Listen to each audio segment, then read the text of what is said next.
Good evening, everybody. I'm going to get started. Usually, we do introductions while the honored guest, is sitting, but he's still looking for one last photograph. So, I think he's also here to nudge me in case I make any mistakes in my introduction. Okay, tonight we're fortunate to have with us one of the most exciting young architects. And I can say you're young because you're younger than me. Am I? You are, yeah. I'm 64. Yeah, I know. Oops. So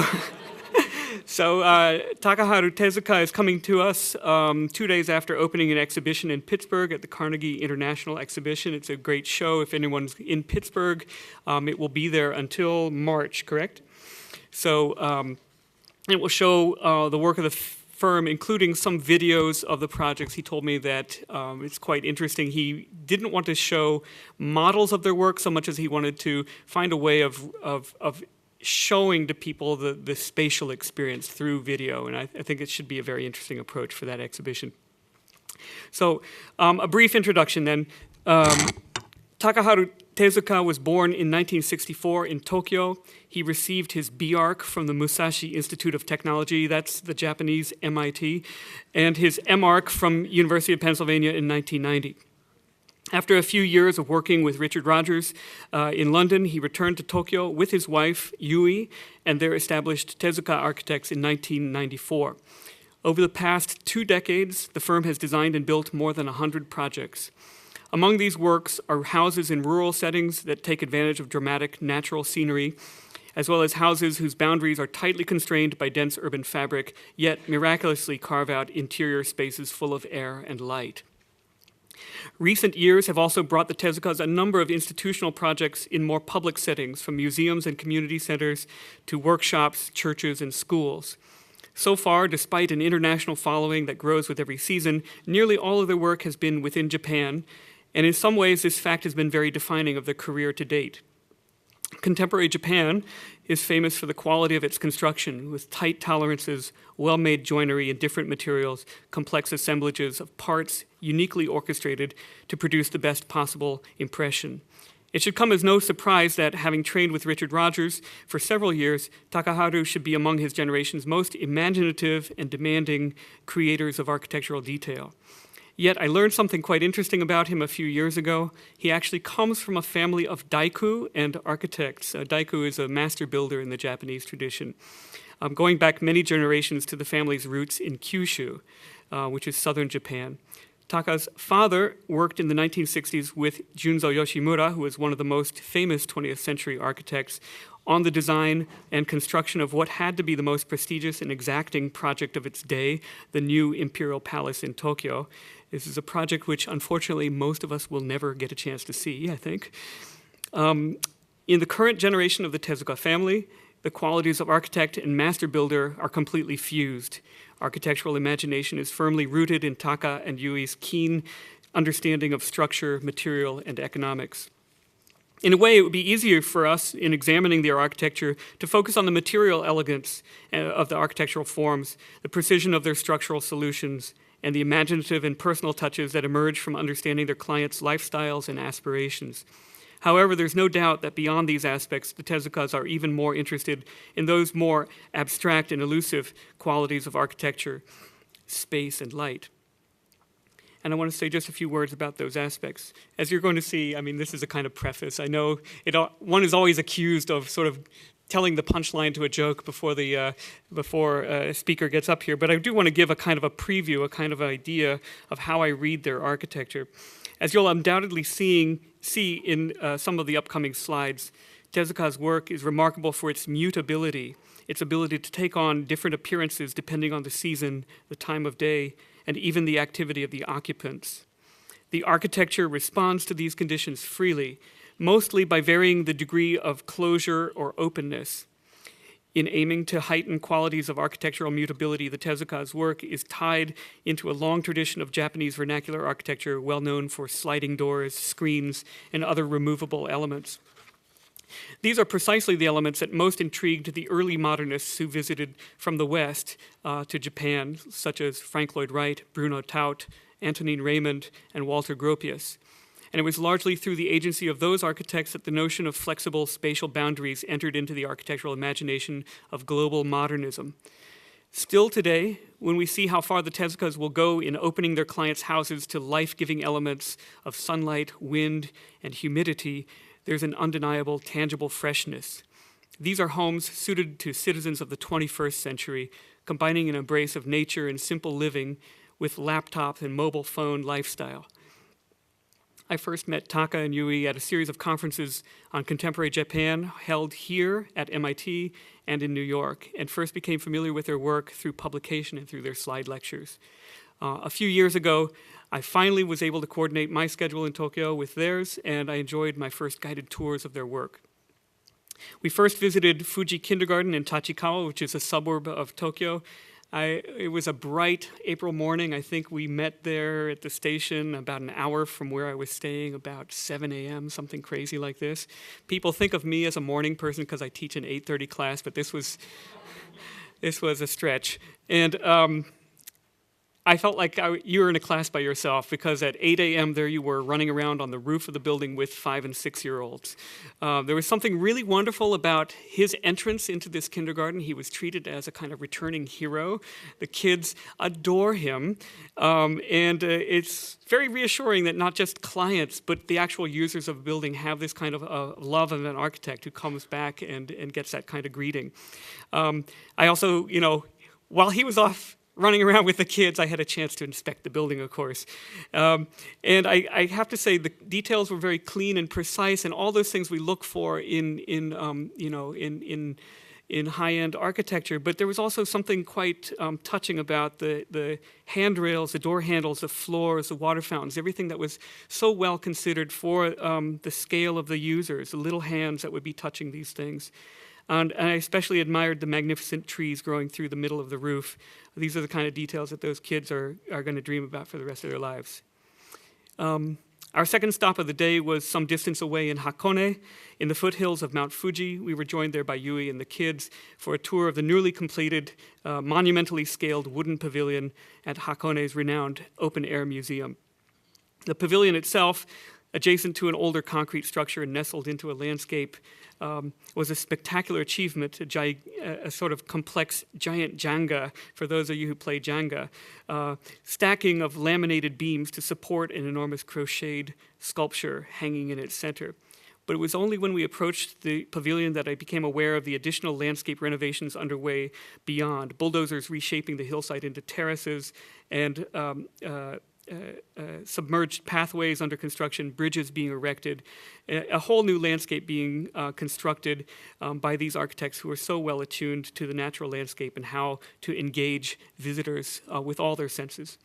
So with those two thoughts about buildings that I've experienced, I'm going to wrap up my introduction before I give away too many of the secrets. But I hope I've given you a brief and somewhat personal introduction to an architect I admire very much. And I think you'll be hearing and seeing a lot more from him tonight and in coming years. Please give a warm welcome to Takaharu Tezuka.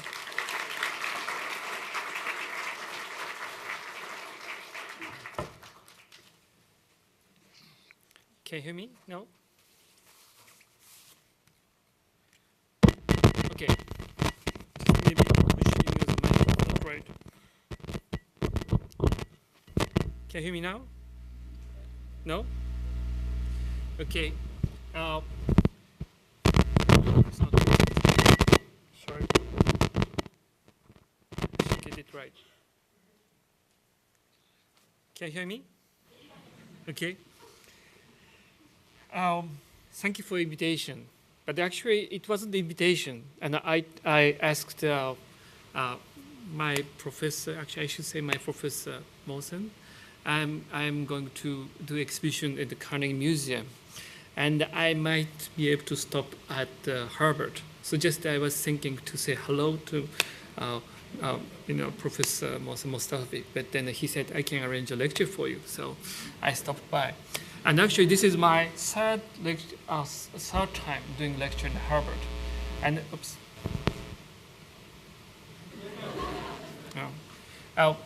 And I came to make a lecture at Harvard 10 years ago. And at that time, Toshiko Mori, yes, was a chair. And I wanted to show what I'm doing to Toshiko Mori. But what happened is my daughter was 5 years old.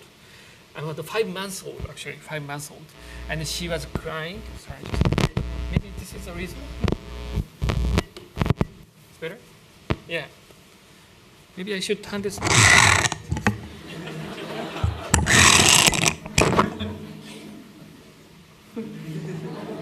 And my daughter was only 5 months old, and so she started crying. So Toshiko Mori took my daughter out from the room, so she couldn't hear anything what I was saying. So but it was great hospitality. And about 4 years ago, and I made another lecture here, and I'm sorry, just I forgot the chair at the time, you know, but stand, yeah.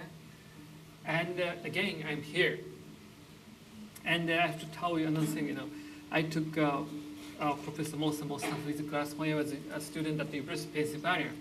And my English was much worse than now. So I understood maybe 25% for what he said. And I kept reading the text he gave. And now I'm doing a theory in the class of architecture theory. And I'm using his text. So, you know, and then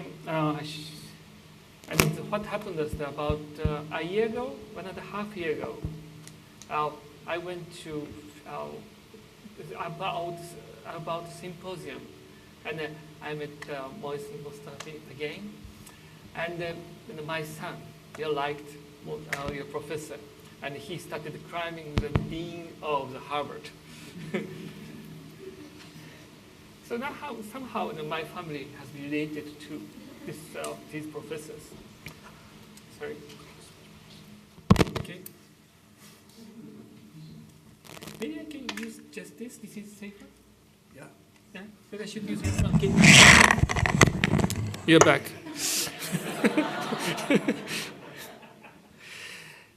And are there people from 4 years ago except professor? Okay, so then I can make same jokes.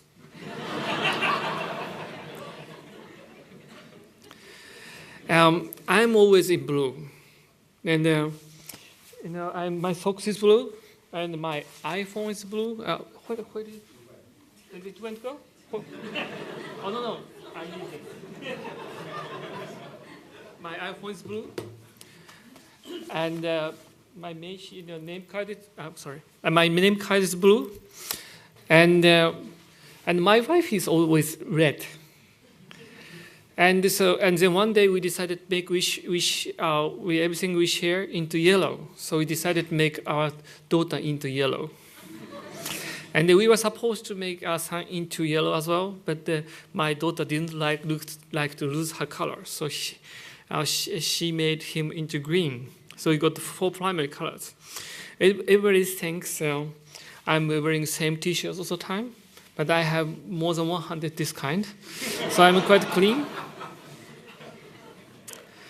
And I started my lecture from my family, because my architecture is about family. Everything we learned, everything we do about architecture is starting from my family. You know, my office is quite different from the most of the architects' office in Japan. You know, in Japan, everybody work like crazy, starting from 8, working till midnight, sometime 1 or 2 in the morning. But in my office, you know, if somebody says, I want to have a date with my boyfriend or girlfriend, I let them go. And one of the things I'm very much proud of in my office is that, you know, there are 6 marriages in my office last 2 years.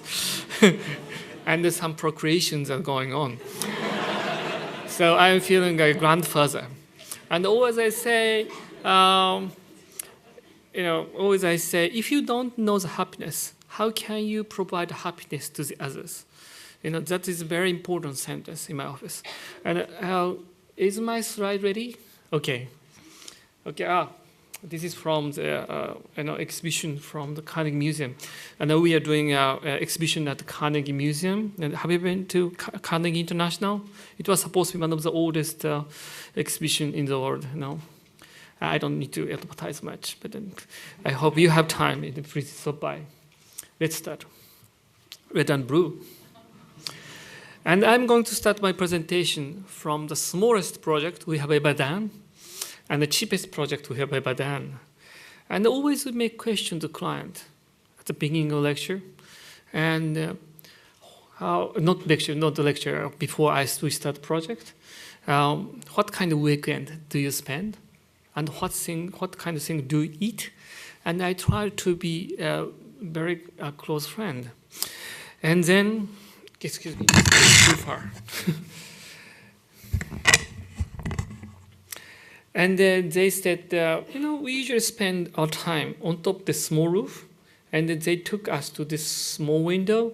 They jumped out from this window, and then she explained it. So, and then I didn't believe it, and then they were showing this picture. And certainly, it's illegal in the United States, right? But obviously there is no handrail. And the two ceramic tiles are falling off. And I told them, it looks quite dangerous, so. But they said, we parents are going out with them all the time, so it should be okay. I'm not sure if it is okay, but at least I know that they are quite serious. So we made this drawing, very simple drawing.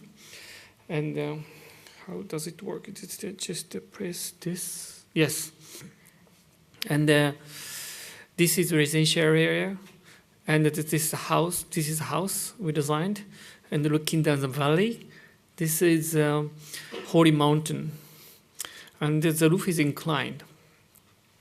And whenever we talk about this project, we say, we tell my students, don't go to McDonald's if you're having first date. Once I made a mistake, that the McDonald's was sponsor, but this time it's okay. But anyhow, and if you are having a date in McDonald's, and you are sitting in front of a small table talking to your girlfriend or new boyfriend, and you have to keep talking for 30 minutes. And then after 30 minutes, there's not so much to talk about. Then silence comes. Silence is very awkward. And you start saying wrong things. And that is how things goes wrong. And there's a small, just not small, just there is a river close to the university I'm teaching. And it's called Tama River. And along the river, there's a beautiful river bank. And always we see many couples. And we try to see the reason why there are so many couples. And if you are sitting on sloping side, you can't see each other because you are sitting just this way. You fall off, you lower off. You have to look down. That is only one way. And then you are not seeing each other. And when you are not seeing each other, silence is not awkward anymore. Very romantic. And secondly, you are looking at the same thing. You are sharing a view. And you may say, there's a splash on the water. Yes, there should be a fish down there. That kind of stupid conversation never works in McDonald's. It works. And actually, on sloping side, it's easier to move on to the next stage, but I don't need to talk about the detail. And then we made research about the squares in the world, around the world. And I found out most of the popular square gathering people are inclined, like the one in front of the Pompidou Center, or the one in Siena, and the one in Melbourne. And I think you know that Piazza San Marco. San Marco is very famous. But if you look at the picture, you see only people just only on the edge, and there are only pigeons in the middle. So we found out inclination is very important. And then this inclination is exactly the same as the inclination of the ground. And then they said it's boring to use a door to get out. Actually, if you look at this picture, they used to jump out from this window. When you do something you are not supposed to do, you feel so good.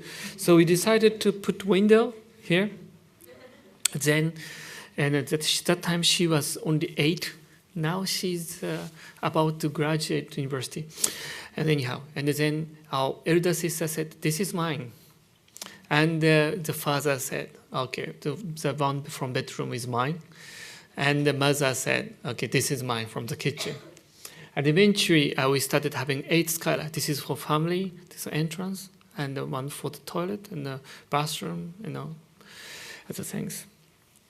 Then they said, we are gonna have a lunch and breakfast, so we have to have a table. So we put table and benches, and they said we have to have a kitchen because we are cooking somehow. So we had to put the kitchen here. Now it's moved to here, and they said the winter is very cold, so we have to have a stove, right? Actually, it disappeared because it's out of budget. They said, and summer is very hot, so we have to have a shower, right? And then the wife said, my mother is living down about 80 meters down this way, and she opened rain shutter every morning. And I have to make sure if she's alive in the morning, so we had to cut the corner of the wall. Actually, by the way, this wall was the one to keep the privacy. And it's a very strange family, talking about family sitting on top of the roof. But that is what's there. This is a section. And because this was so low budget, 12 years, actually 14 years ago now, we had to make only one kind of section. And that's about 4 inches square, and it's very small members. And we put the plywood on both sides. And actually that was a good way to make the roof to be thin. And when we can make roof thin, we can have a sheet of paper like a roof, and then you can pop my head up, then you can experience 2 worlds juxtaposed on the both sides a sheet of paper. That is what we are trying to do. And then they said, I want to have a barbecue. And on top of this timber building, as in a timber house, I said, I don't think it's a good idea. You're going to burn your house with it wood surface. They said, okay, we're going to have a barbecue in the garden. But you have to make sure this roof edge is low enough so they can pass a barbecue.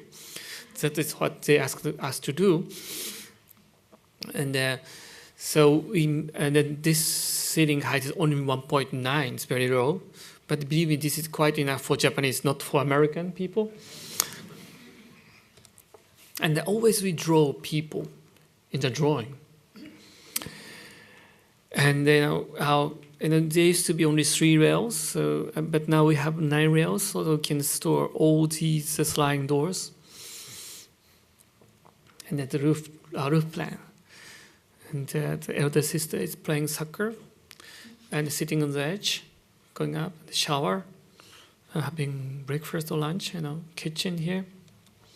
And this is structural analysis. No, maybe we don't need to talk about it, but it's basically structure. It's a grid of structure with plywood on the both sides, making non-directional slab. This is my wife in red. And then we got this project done.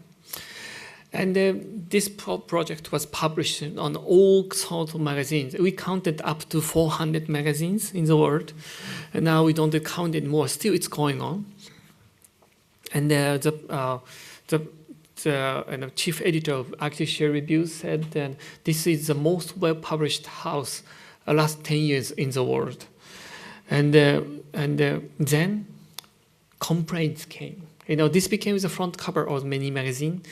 And always there were, difficult person saying, this should be illegal. There is no handrail. And actually, the owner is trained architect, and he has a license, and also even he has license to put stamps on the planning application drawing to get approval. But he said, we used to live in a normal house, and So just excuse me, I'm trying to go back. Sorry, I'm trying to go back. Oops. Okay, this one. This house had no handrail on top, right? If you look around, no house has handrail. In the ballet, no house has handrail. So what's the reason why we have to have handrail on top of my house? So he convinced me. And of course, we got approval from the planning application authority, no problem. Then this house got all kinds of prizes, from the government, also Architecture Institute of Japan, and then young generation want to do the same, and then they draw people on top of the drawing, and they send the planning application drawing to the authority, and always they say, no, you have to have a handrail. And then always young architects say, do you know this project? Always they have a picture of this project saying, this project got all kinds of prizes from, Architecture Institute of Japan and also government. And always authority says, we know this project. That's the reason why you can't do it anymore. So this is the first project without handrail on top of the roof, and this is the last project. Nobody can do it anymore. We liked it so much. And this is how it's looking like. But basically, building code exists for two reasons. First of all, you have to, the building has to be safe for the people living in the building. And secondly, we have to protect the environment, the city or town or nature. Then first of all, there are two neighbors close by, and they are so happy because they used to be a double-story building, now it's a single story, and they think they got the new outdoor deck in front of their house, and there's a guy living right next door. Always he offers a beer, and if you accept a beer, and he's coming along with a beer, start having a beer here, and then this passage in front was quite empty all the time. But now, every morning, there are people stretching legs and also taking dogs, because it became custom to say good morning to the family having breakfast here. And eventually, he became the representative of this town. So it works at collection. And always construction start from rooftop. Because once you put roof on, you can keep the construction going on underneath. And then, whilst the construction going on, the client ordered pizza while we are here. And the Pizza Hut came down. And they asked to the computer, where are they? Who ordered pizza? They said, it's up there. And there's actually a ladder behind this wall. And they leaned ladder on the corner. And the Pizza Hut guy came up with pizza in one hand. And he asked, where do I take off my shoes? That's the first question he made. And since they liked the situation so much, they kept ordering pizza from the rooftop. Then, they used to have always same, person to deliver the pizza. But the boy never came back, and always they had different person kept coming to deliver the pizza. So I made a question, what happened to the boy who used to deliver pizza all the time? And the delivery man said, this house became so famous in the Pizza Hut. We are making switches so that everybody can see. So this house became the most famous house in the Pizza Hut in the region. And this is how they eat. And for the first time in the history of our magazine called Japan Architect, actually the 90 years of history, they published client in the picture. Usually, Japanese architecture magazines are so serious. They don't want to put people in. And they are smiling. And usually that is what Japanese architects never like about. And then next issue, always a critique right. This actually wrong. And one of the critics said, the rooftop should be very hot in summer, very cold in winter. I don't think the rooftop is in use, and the picture should be a fiction. And that is the things architects should never do. And then for the first time in the 90s history, the client wrote back to the Japan architect saying, we eat breakfast every day. And then this project got the Japan Architect Prize, the magazine prize. And then the client made a speech. Rooftop should be very hot in summer. So you should use rooftop before sunrise. And the rooftop should be very cold in winter. So we should use rooftop after lunchtime. It's warm enough. It's just a very good statement. And we used to be able to find a good environment instead of bringing environment to us. And he said, in summer, we go to beach, right? It's very hot, even hotter than anywhere in the city. And in the winter, we go to skiing. It's below 20 degrees below the frozen point of the water. So, that is human being. As long as we are having fun, you can live with it. That is human being. We are not the kind to find out the most comfortable temperature. We are the kind to find fun in life. That is a very good statement. And the worst kitchen I've ever seen, because we didn't have any money, so we asked the carpenter, just bring whatever you have. This came from his backyard, right? But it's in use quite a lot. And the shower, we are not sure if they use it, but the daughter was still 8 years old, so maybe we thought that she used it. Then we got the call from the wife saying, it is very nice to take warm shower in cold typhoon. Oh my goodness, you have to be very careful. And then she said, I'm okay because I'm wearing T-shirts. I don't think she understood what I'm concerned about. The point is that, they are using it. I think you see there is no paper screen or, curtain. That is how they live. They admire American life, but I don't think they understand the distance between the street and the house is different in the United States, but that is what they do. And because we use all the money to the rooftop and they couldn't buy a sofa, they call these cushions as a sofa. It's a very simple diagram, everything one by one. So one function has one light bulb dangling down.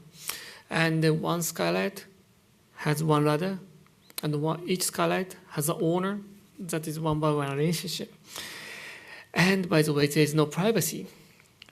But they said, okay, the sliding doors are coming out. But, bathroom is on this side, and then the shower is on this side. The bedroom is inside. So we asked them, how do you get to your bedroom after you take shower? They said, don't worry, we are quite fast runner. Nobody sees us. And the skylight for the bathtub, they go up. So it's very simple diagram, one for kitchen. Take a ladder, go up. Looking down, this is what they used to do. The game, and you get the hammer to hit the head of a few rabbit coming out. If you're smiling, you are over 40 years old. Students don't understand it. There used to be a game, and things popping out from the hole, hitting the head. And I can tell you how important to make the roof to be very thin. And when you see red and blue couple sitting on the edge, you see two pair of socks. This is how it's looking like after dark. Always we work with our lighting designer. He told me a very good story. Do you know the most beautiful lighting scheme in the world? Always that is night view of the city. And night view is beautiful not because the color or just positioning. You feel because that is beautiful because you feel life behind each light. And when you see red light, yellow light, you may have an Indian lady making a curry for the grandchild. And also, if you have a white light moving first, there should be a couple going somewhere. And if you have a bright light in the building, there should be somebody walking very late. You feel the lives behind light. And he made a very interesting experiment in one of the city. And the city asked him to make the street to be brighter. Because that street used to be very famous of gathering people. And that is in Yokohama, it's called, that town is called Motomachi. And it was supposed to take a few years. Each year, he had a few $1 million of budget. But he came back within a few months, said, it's done. And the street became much brighter than before. So the council member asked him, what did you do? He said, I turned off the street light. It was simple. We have the eyes adjustable to the brightness of the light, and the sunlight is there 10,000 lux, 10,000, and it can see things in 1 lux. And we have very amazing device in the body, and when you have a very bright light in front of you, your eye got adjusted, and then each time they improve the street light. It's getting brighter, and while shop stayed in about 300 lux, and then they were getting very bright street without any light on the side, because people couldn't see. But when he turned off the street light, the lives came back. The street became so beautiful, and that is what he was talking about when he was convincing me to use this light bulb dangling down. And now it's working quite well. It's lively from outside. One skylight, have lantern. It's the one-by-one relationship. And this house taught me 2 very important lessons. First of all, we didn't need to explain the concept. Usually, students want to explain the concept 10 minutes and 20 minutes. Always professor said, no, stop. It's boring. And, this house was published throughout the world. But we didn't need to, we never needed to send the text to the publisher, because they know what's going on. They understand what's going on in the building through the picture. And secondly, we found out architecture can change the life of people. And there's a wife here, and she got the degree of psychology. She became the professional counselor at the junior high school. And he's found out counseling session is not going well in the concrete building. So she started to bring the student to here. And the student come here, right? And then going up the ladder. And he was looking like young time, Clint Eastwood of the young time, Clint Eastwood. And the student was acting really bad, like a bad guy. And then as soon as he came up to the rooftop, he changed attitude. And he said, I would be better man if I was grown up on top of the roof. It's true story. And then now he started being the representative of Roof House Foundation. Now he's helping next generation. He's over 30 years old. He went to a good university. It's changed. Then we got a client saying, we want a roof house for 600 children. And it was one of the ugliest buildings and we can see. But I like the feeling, so I said, no, keep it. That feeling is good. But he said, no, there are so many leakage. With leakage everywhere. So he was taking us around all leaking point, more than 30 points, and he was convincing me that this won't stand against next earthquake. Actually, that was the right decision. So we had to do something, and then we got this. And we have two kids, as I said, yellow and green. And we know that they love to keep making circles. And when we brought them and they were making circles just around the chairs, it's a kind of genetic memory written in their brain, liver cortex. And if you have a puppy try to eat own tail, making circle, exactly same. So we made it circle so that they can keep running. They never know when to stop. And also, there used to be several buildings on the three edges, and the principal used to go up and down. So I like that situation. So we made a circle so that he never know when he should stop. So it seems to me it's working quite well.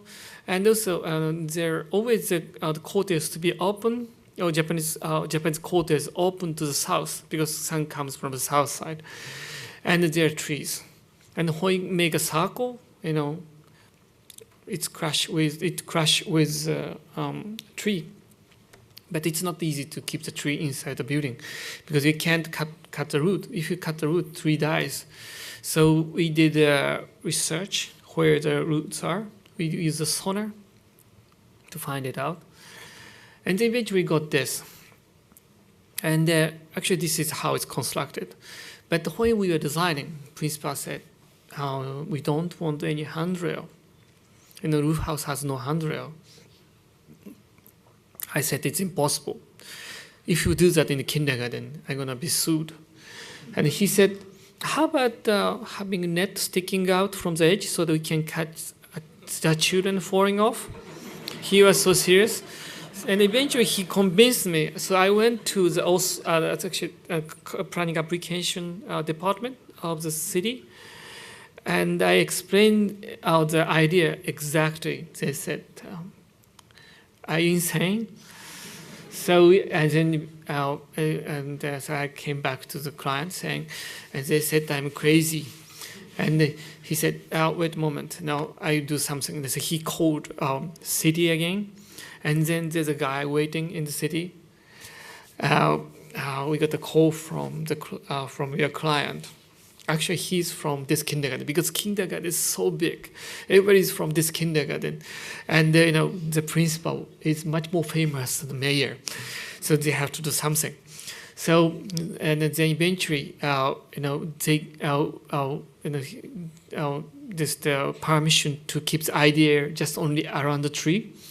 And we are allowed to call this handrail.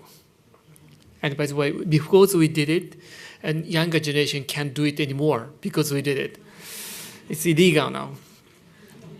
And as you know, they love to fall into the net, and we get more. And they have nothing to do with the handrail, more and more. Sometimes we get more than 40. Kid loves the tree, and he eats the tree.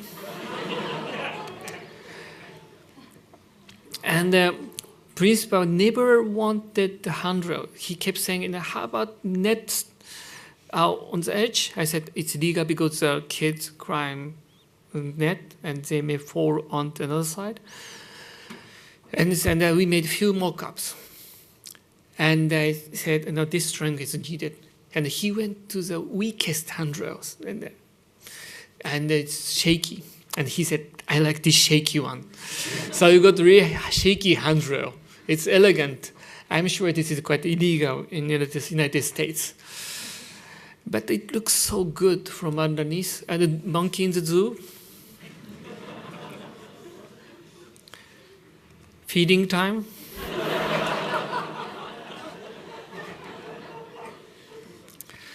And again, the building got very low ceiling height, 2.1. It's about 7 feet, isn't it? Yeah. And actually, there's it's kind of governmental recommendation. It's most like a code saying the ceiling height must be 10 feet. But our client didn't like that idea. Ceiling should be low because I have to see things going on top of the roof. And the kids are very small. We don't want any high ceiling. So we kept it low. And in the local government, also authority from Ministry of Education complained about it. But he said, this is private. I pay for it. And stick on to the idea. And always we keep getting complaints. But things changed. About 2.5 years ago, Ministry of Education called client. Something wonderful happened. Our UNESCO and OECD announced that they are going to find the best school building in the world, built last 50 years. And so all the countries, our United Nations, submitted some representative, and we didn't know anything about. Somebody in the government submitted the document, and then the OECD and the UNESCO selected this is the best building in the world last 50 years, and that's for education. And Japanese government never listened to the people in Japan, and they always listen to United States or somewhere in Europe. Then they changed the idea. They came to this kindergarten, giving out, a ministry prize. This is the first time happened in the history of the Japanese government. And then they went to we went to Paris to get the prize, but somehow the people from the government came along with it.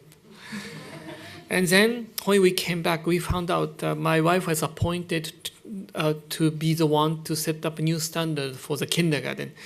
Now we are allowed to do whatever we want. We are not supposed to put the kids on top of the roof. Now we are, and if you've got the new governmental standard, we are encouraging to put the kids on the roof. We are saying it's nice to have a circle, and the ceiling can be as low as possible. So it's so nice to be the governmental side. We are the ruler. It's very simple, And then the reason why the mound is there is that if the stairs is too long, they make it injured. But you can see that this cow is making a mud pole, and eventually this mound disappeared in a month. So I had to put it back. Gargoyle. This is how they learn how the rain becomes water. This is like ocean place. There are variations in the water tubs. And this is the one to spray the water to friends, and the shower and the big water tub. And he's not washing his boots, he's putting water into the boots. This is a very important slide.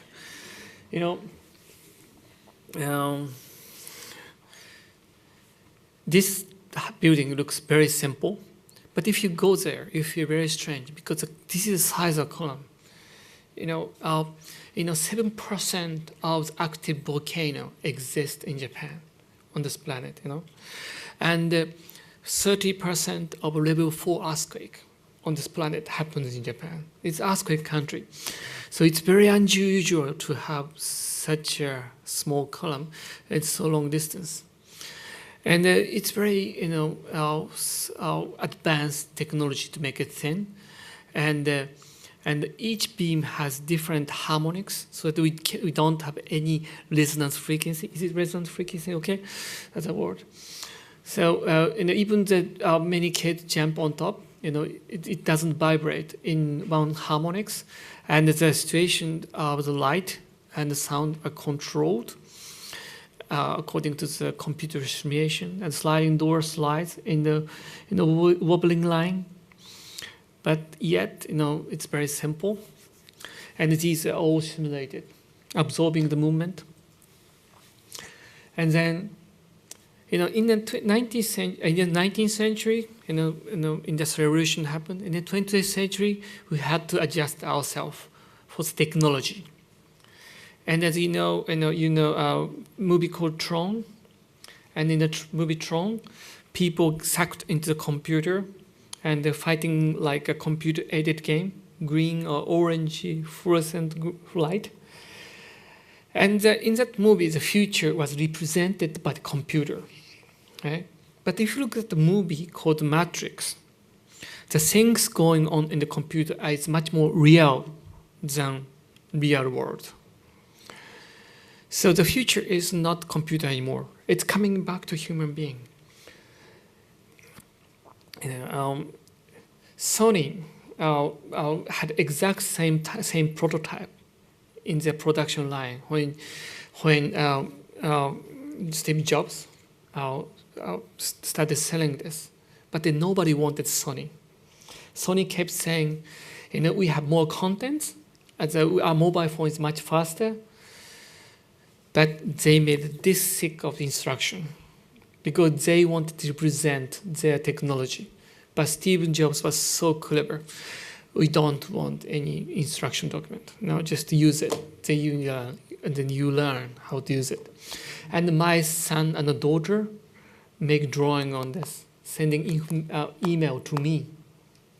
So for them, there's no difference between iPhone and paper and watercolor.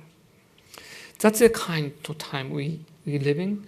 This exists like air, just like a matrix. You don't see that. When technology is very much advanced, you don't need to adjust ourselves. You can get what you really wanted to get.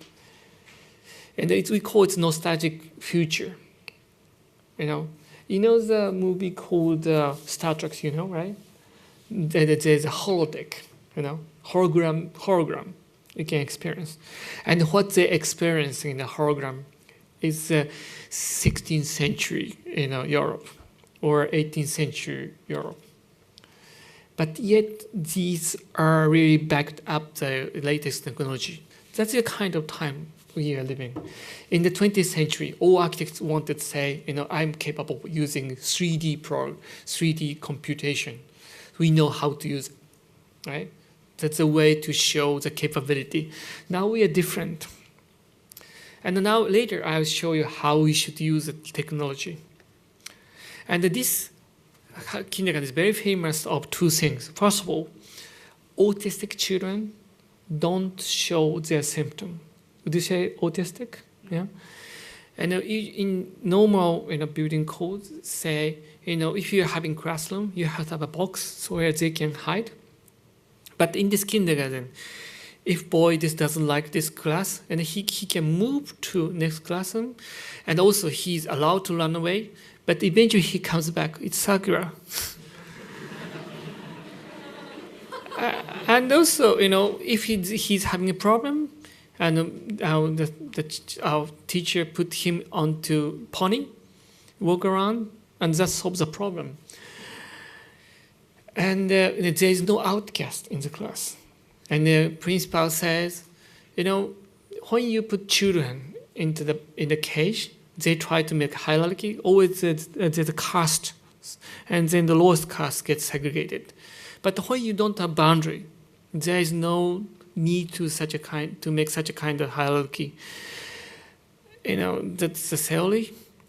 And then also, as he says, it's nice not to have any boundary between classrooms. And then we try to get as much as noise from next classroom.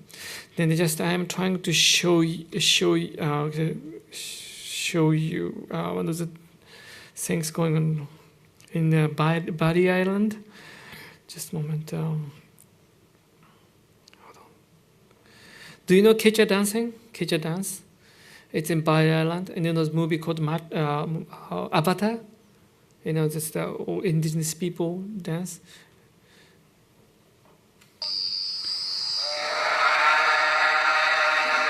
This is the kind of songs they do. But my point is, can you hear the beep behind? Right?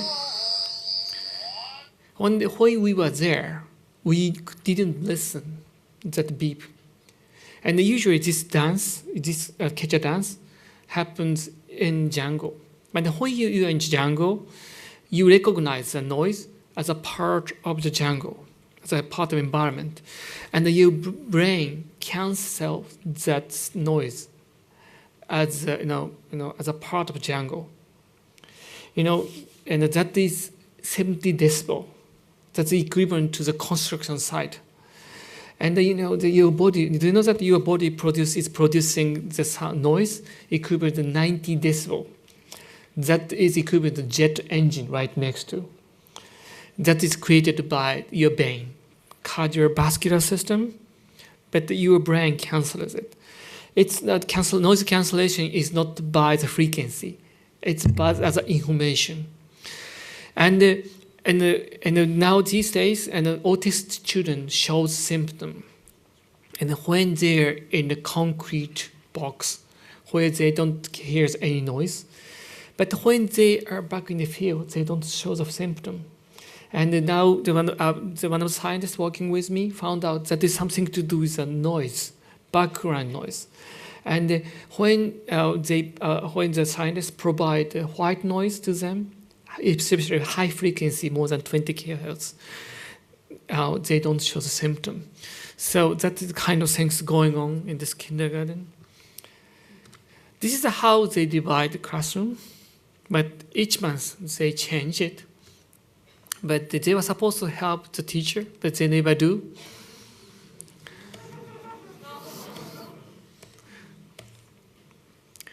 This is how they divide classroom. Wash basin like a well. A monkey trying to fish his friend. There are many skylights. And each room has at least one skylight. And the time of the Christmas, Santa Claus comes down. But about 4 or 5 years ago, they had a problem because principal really wanted to get a very nice looking American Santa Claus from the American base. But he didn't realize this skylight is designed for Japanese Santa Claus. He's stuck in the frame, we couldn't get him out. There's something to tell. These days, always people say, you have to have LED light to reduce use of energy. But, we think it's wrong. Even you use LED, you may waste your energy. And in this kindergarten, there are 300 light bulbs hanging like this. And there are more than 100 strings hanging down. And even you pull one string, you can lit up just only three lights.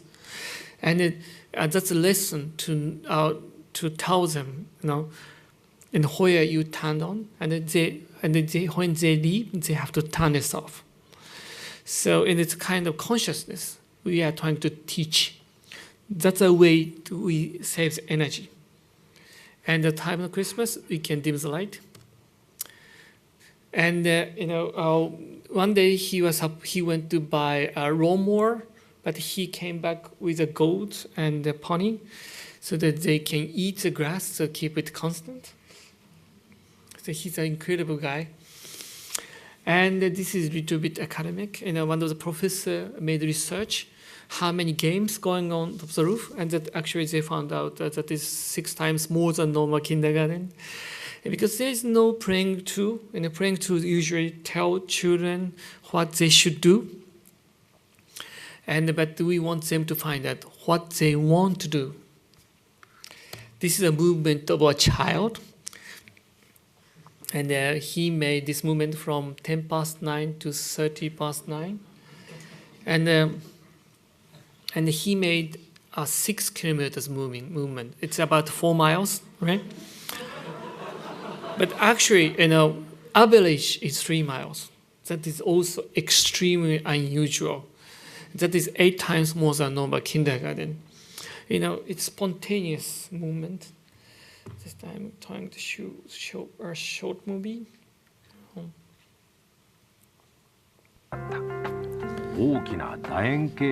And this model, and this is how it's 傾斜の looking つい like. た And 屋 the 根 kids は are just その moving まま around. 運 There's 動 no 場と praying して to. 使 Just い only architectural elements are そ there. して The この屋 rooftop 根 is に上がった子ども inclined たちは towards 手 the 塚夫妻 courtyard, が思い but 描いた not 通 too り much. ほとんど例外なく This is 全 what 力で happens 走 every り出す morning. のである We are not chasing them.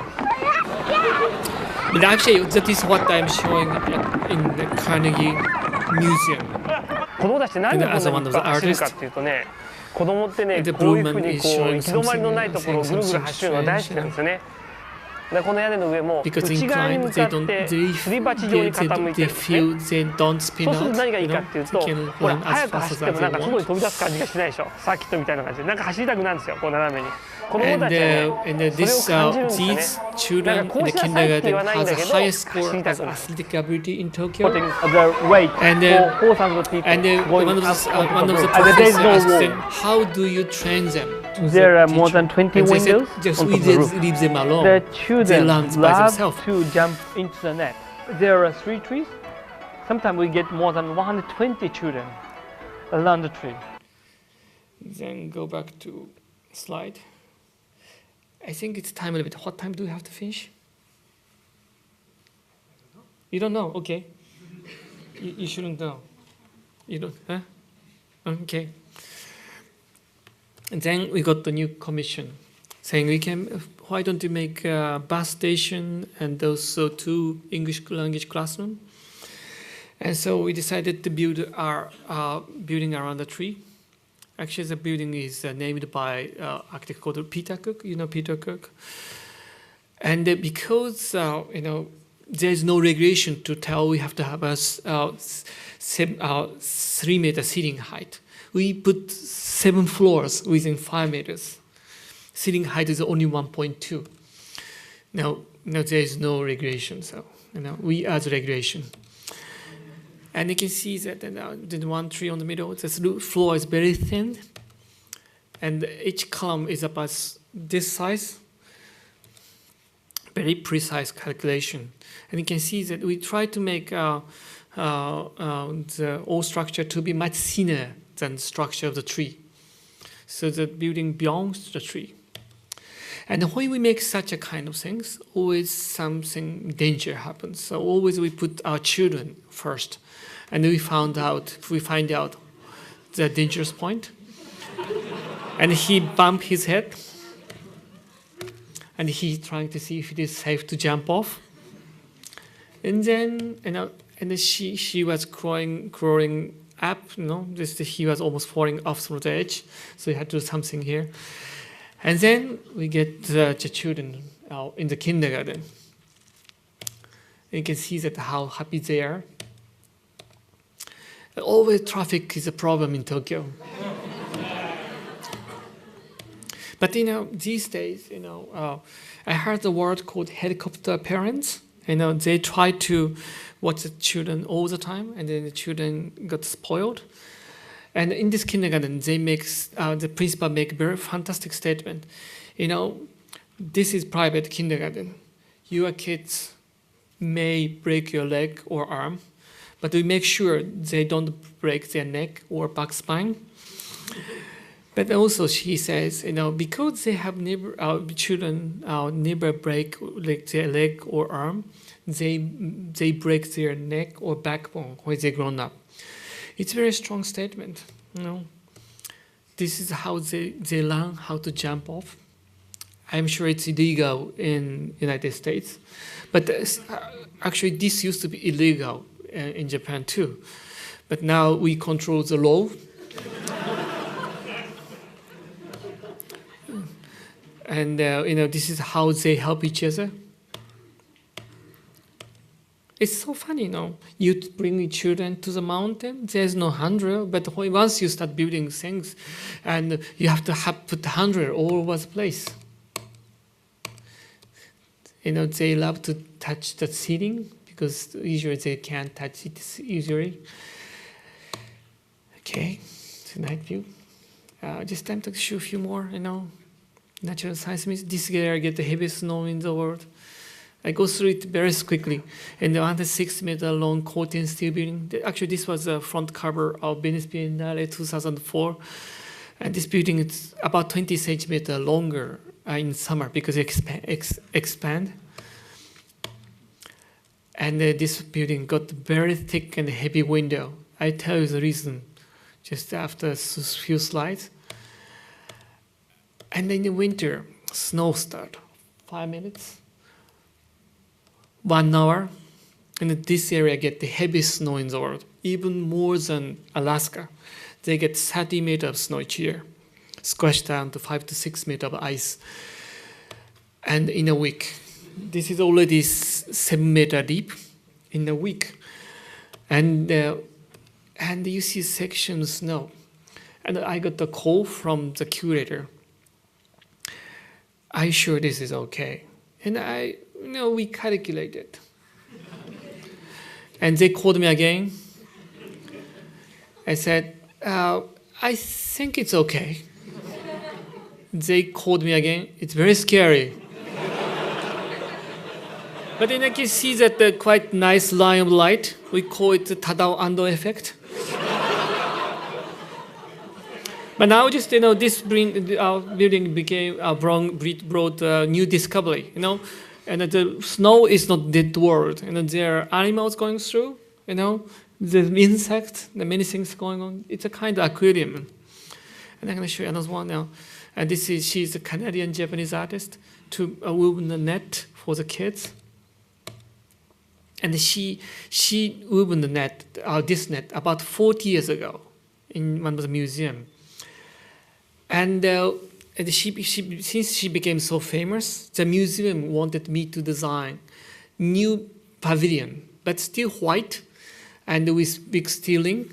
I said, no, we should leave this outside because spider net looks better in the forest. But they said, no, we can't do that because volcanic activity is very close by. It's going to melt this net. So we had to make a shed. And also, we have to stop the wind going through because it's a mountain area. But yet they wanted external feeding. So it was a very difficult assignment. And also, this is in national forest. We had to get special permission. And then we made this model. It is the shape of my hand.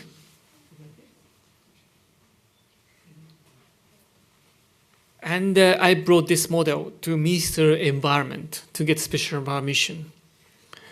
And I explained to them, this is architecture, at the same time, like it's a kind of artwork.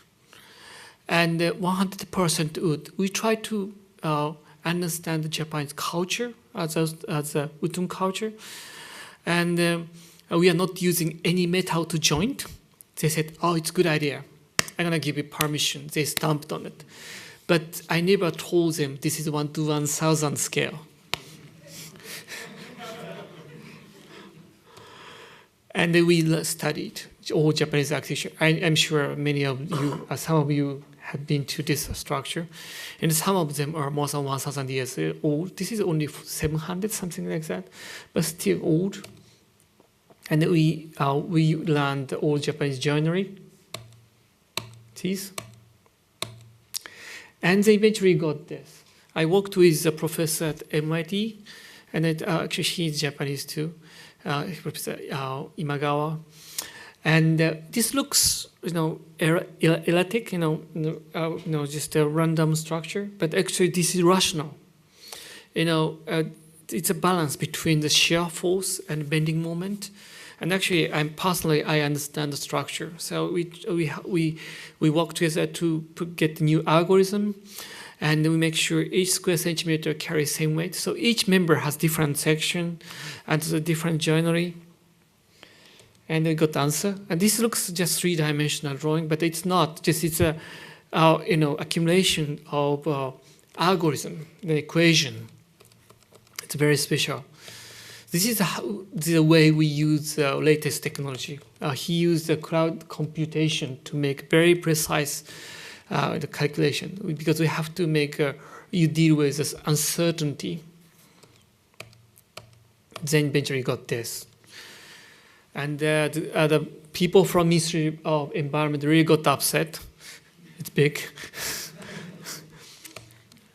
But it's again the happy marriage between the latest technology and the tradition. This is also a kind of nostalgic future. We use the wedges to pile these things. And you can see the scale of it, right? And I got this. And when we make things in the forest, we try to make things, architecture, like a kind of living life form as it breathes, but it's not imitating tree or green. It's architecture should be alive, creature. Actually, it comes quite well with the surroundings, and it is a light. This looks like a forest, but we are not imitating the shape of the forest, and the net itself is designed by an artist. That it's a great place to be, and they find their way to jump around. I think this is also a kind of architecture. It's a good picture. And I wanted to have same kind of station architecture. And originally we were supposed to design the furniture, but we said we don't need it. Just people will nest in the structure. Father is always tired. And my wife and my son, he's cute. And actually that's the time he came here. And that's project. I think you have seen the picture of tsunami. And then these trees are looking very thin, but compared to the size of the house, the height. It's almost close to 40 meters. It's about 120 feet. You can see a car on top. This is the bottom of the tree. And all these trees are dead because the water stayed about half day. Seawater stayed half day. And then government said, we won't burn these trees to make electric. And electricity. But local were really so angry because these were planted by their ancestor. Even that it's governmental land, it's planted by the ancestor. And then UNICEF came to us to rebuild a kindergarten on the high ground. Actually, our ground is owned by temple, but the government still wanted this tree. But we said no, this belongs to the local, so we have to use this to rebuild the village. So we decided to use this to rebuild their kindergarten. As you can see, this is very tall. This is 5 meters circumference, 15 feet circumference, going up about 40 meters. And the tree is not perfect. It's with the picker's nest. And it's very heavy column, very heavy, 1.5 tons each. And when you use this kind of tree, we have to make sure each column is planted as it used to stand, because the tree bows to one direction. If you did different way, it's falling into parts. And also, this is showing the width of the plank is always different, because tree is narrower at the top, thicker at the bottom, thinner at the top. And this also we had to do some test tubes, so there are some waste. And then we got this. This is a monk, famous monk. And he saved thousands of lives. He kept telling that earthquake happens, you have to come to the temple. Actually, this kindergarten is owned by the temple, and they got the support from UNICEF. And this is a ceremony. And actually, this is the very first building built after a tsunami. But it's not announced as a permanent building, because the government didn't allow us to call this as permanent, because the ground was a kind of usage set by government. But the amazing thing is that all the carpenter in the area came to help to put this building up, because they know that these woods are made out of the trees, a part of as a part of their history. They wanted their pride back. What they want is not the money. They want their pride. They wanted their history back. So all the construction stopped to build this. And then this is just a ceremony to put the last beam up. And you can see that all villagers came to here. That is the first smile they had after tsunami, after they lost so many family. And it looks like a national treasure. It's very famous. It's very important to have eaves, long eaves, because in summer it's very hot and very cold in winter. About 15 degrees below the freezing point water. I'm going to show you how kids run around. Hold on, this is good. This is how they use space underneath. Back to this business.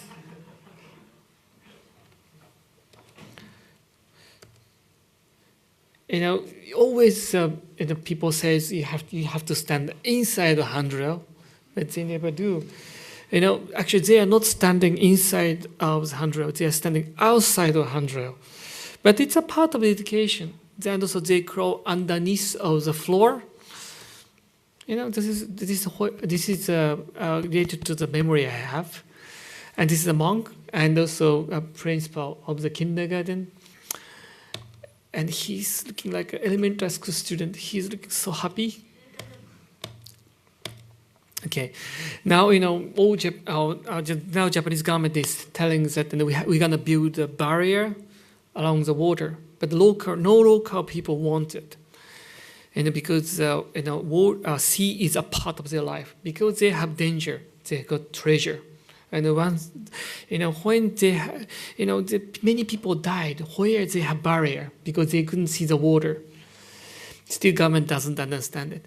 So now instead of stopping tsunami, we try to tell the story with architecture. If earthquake happens, you have to come to this building, because these are the trees killed by seawater. That's the statement I'm trying to leave to the future. Tsunami comes exactly 400 years. Last tsunami was 1611. This time is 2011. Next time is 2411. We are quite sure. Okay, I'm going to show you some. We don't have too much time. This is a new church. Just built, and I think it's on our architecture record on this month, but I haven't seen that yet. Very simple. I don't have much time, so I'm showing a slide, and it is how the ceiling is looking like. It's the combination, this very thin cedar, Japanese cedar, and a carpenter wanted to do all the wall by himself, but it was taking years, so we had to stop him. And also, actually, do you know that this is Peter Cook, looking like a priest? It's a Baptist church, and actually, they are the site architects. We told them, if you don't finish this construction on time, you can't have wedding. They made it on time. And the last one, the once child get the cancer, they have to be in quarantine zone for 6 months. And a couple with a child having cancer came to us, said, we want to have a hospital for the children suffering cancer. And because once they're in the hospital, they can't get out from the hospital for 6 months because they're in quarantine zone. The chemical suppresses their immune system. It kills white cells.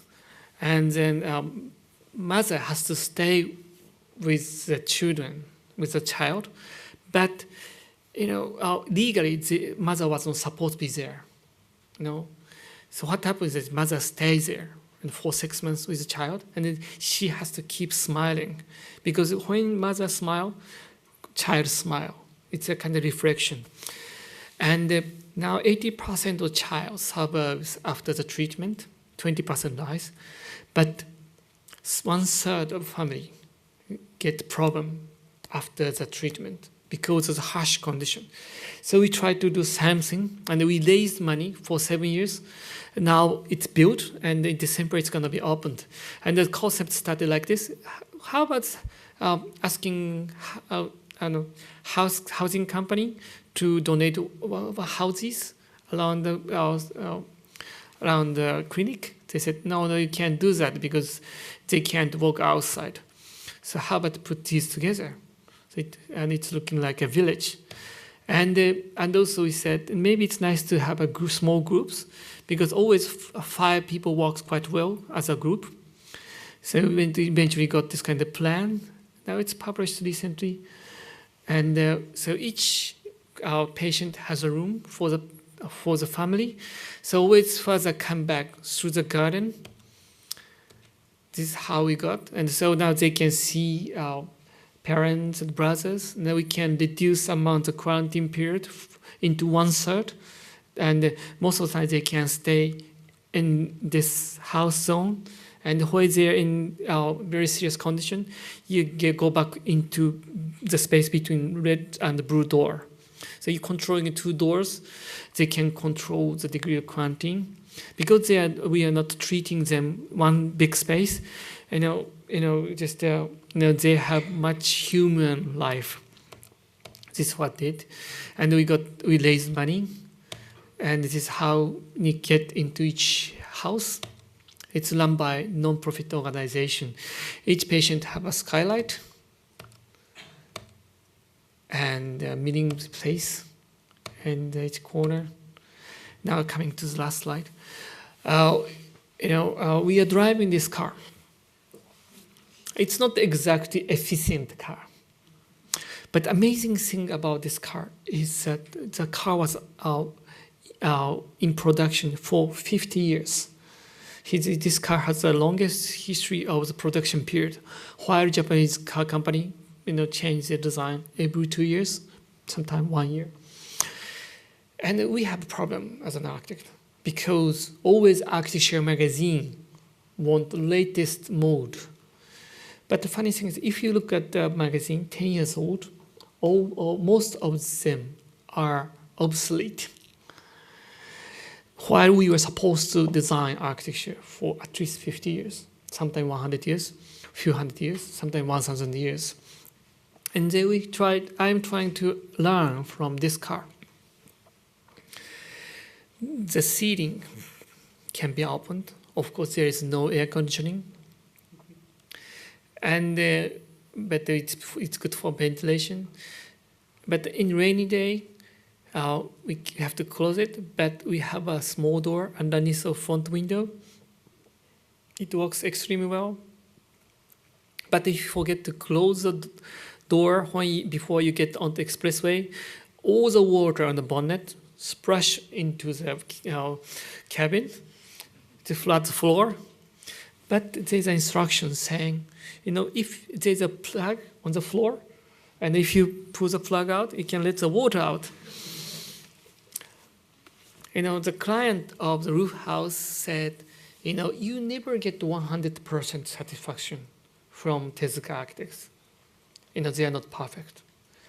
But you love Tezuka Architects 120%. That was the biggest compliment we got from them. And we are architects, but we are human beings. We can't be perfect. But if you can make something loved by people, the architecture can survive.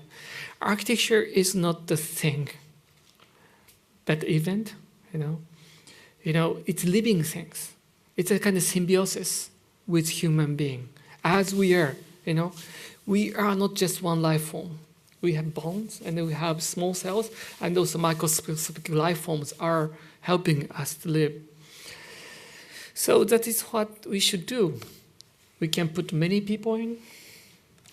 We can put many things in. We can put a family in. Thank you very much.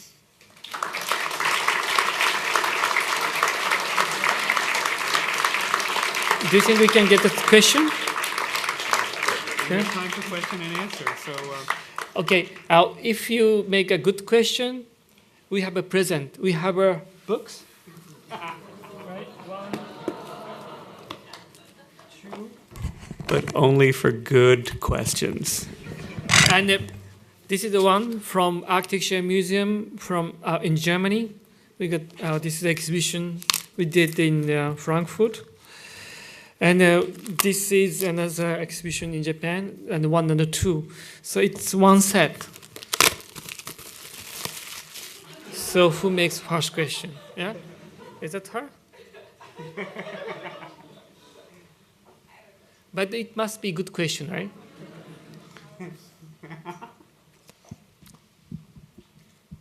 So my question is about color, actually. Sorry? Color? Color, yeah. Yeah. So you talked about color as it pertains to your family and how each of you is really characterized by a different color that you've sort of claimed for yourself as a personal brand of sorts. But in your architecture itself, like it actually doesn't really seem to come into play at all. And I was kind of curious if why that disjunct, how come you don't seem to be, you're very playful in other respects with the form and your space making, but not with color necessarily. It's quite restrained. It's a very good question, I think. Can I get the book? Because, architecture is not the subject. As Mark said, originally we asked to present a model and the drawings in the Carnegie Museum. We said no, because when we design architecture, we are not trying to make an object. We are trying to see how people react in our architecture. Do you understand? So in the kindergarten, children are the one having color. So if you look at the slides, could you put back the slide on, please? If you look at the pictures, right? Like this. Look at this. They're very colorful. And actually, we made a collaboration with a graphic designer called Kashiwa Sato. He designed our uniform and caps. And the other subjects. That's the reason why we don't put a color. If you put too many colors on the dish, you can't put beautiful cuisine on the dish, right? But I'm not saying we are making boring dish. I want to make a dish as the cuisine looks better. Do you understand? Okay, thank you.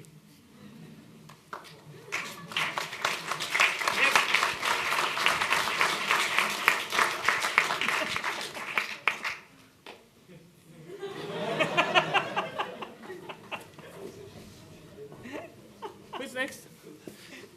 Okay. Hey, thank you for your presentation. It's very interesting. I'm wondering what's more important for you. It's a narrative, form, or material. What comes first for you? Narrative form. It's a very architectural question. Site specific. Yes, site specific. Architecture, as I said, architecture is a creature. So it can't be site specific and also autonomous.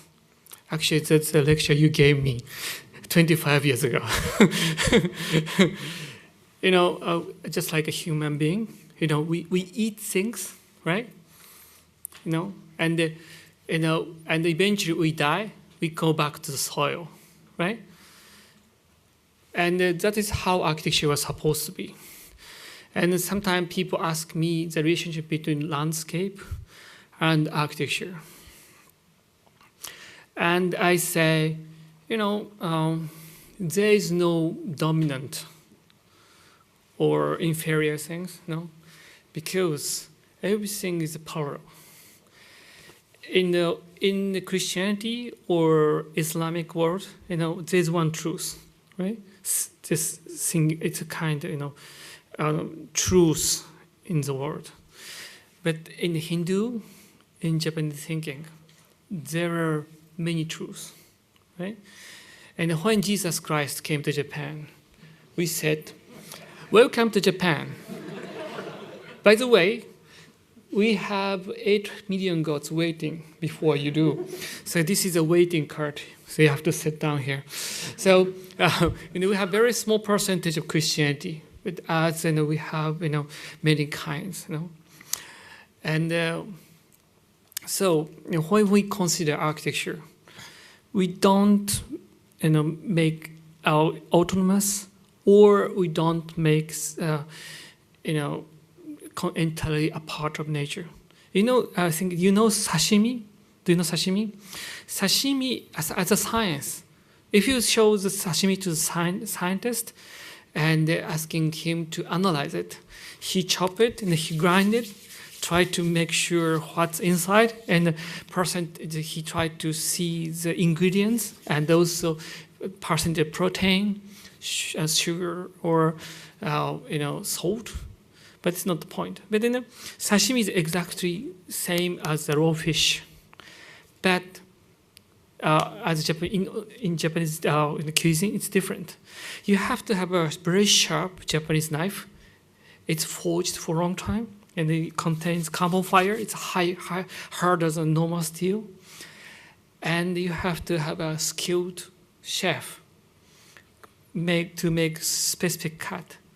And we call it the shitsurai. It's kind of setting. And on the dish, right?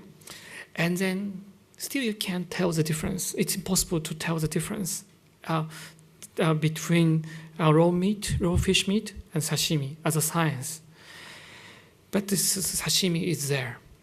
The sashimi exists because of the relationship between the environment and the sashimi, right?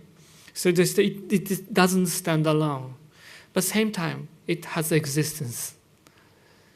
The same as Japanese architecture, We are not making wall. And the sketch by Yon Utsun to describe Japanese architecture, just a roof stand, roof floating, yeah? That's what we are talking about. Do you think it answers your question? Yeah, thank you.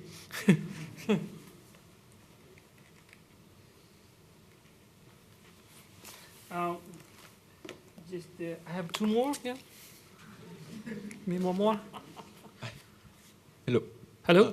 Thank you for the lecture. It was very nice and fun also. So thank you. For that. Back home, I was involved in many kindergarten projects, and I was involved both in the design and also in, I guess, the policy design on the building code and design. I got to a point where I was also sitting down with officials and trying to understand how things should be built and the different regulations. And one of the discussions we had once was regarding your kindergarten. We took your kindergarten to one of the meetings and they didn't approve it. They said that couldn't be built. And the reason why they were against that specific kindergarten was basically because of the pedagogical model that should be implanted within the building. They needed to see specific rooms being separate. They needed to have a specific door, a specific window. I wanted to know if you have a specific pedagogical model that maybe influenced the way that this was designed. How much does play within education have to do with the end result of this? Okay, we didn't resolve it, and we could do this because we have a powerful client. He was powerful enough to persuade his students in the city hall. When you do this kind of things, we have to have a right client. And actually behind this project, we have designed already 4 kindergarten. And actually, so far, he's only one who understands our idea 100%. And so far, he's only one powerful enough to push his idea to authority. It doesn't happen just one time. It takes time to persuade people. But one by one, you can do it. For example, the hospital we designed, and we couldn't get the approval to make it the hospital. So we designed that as an apartment house with a support. And then after we build it, we go to our government and after we get prizes. So, it's a kind of process, it can't start from the approval. You find somehow way around, or you get a good client, and then you go to governmental side. And always there are people in the governmental side very much enlightened. And that is how we do. Is okay? Okay. Yes, yes. The last one, yeah? Okay. Well, I just wondering where or how did you really develop that such sensibility for understanding architecture as a shelter to support natural human being? Are you a student here? Okay. I can give you how you do that, how you understand the children. You find a girlfriend. You get married with a girlfriend. You have children. You know how they react. Excellent. But actually, how it is, and as you older get, you understand the human being. And actually, before this lecture, I was talking to several students, and I was explaining how you tell a soup is tasty, and if you ask scientists to analyze why the reason why this soup is tasty, they boil it, right? They try to see the ingredients, but still they can't get the answer. But an old lady can tell the answer. She will tell you, you came back from quite cold weather, and the house is so warm, and your family is waiting for you. Just you are sitting in front of a quite nice oak table, and I made this soup for you. I know what you want. That's the reason why this is so tasty for you.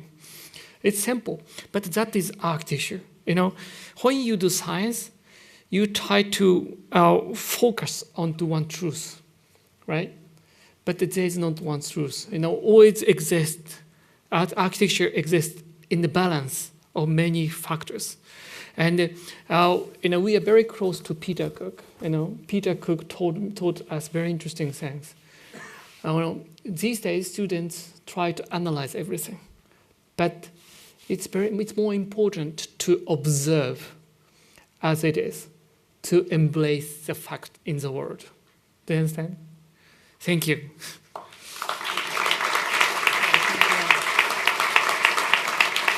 Basically, that's it. Okay, I can get questions, but the notebook. So I have some books, but these are for the professors. Is there any question? No? No book? More than no question? Okay. Okay. It's simple. Thank you. Why don't we invite people to come up? Okay.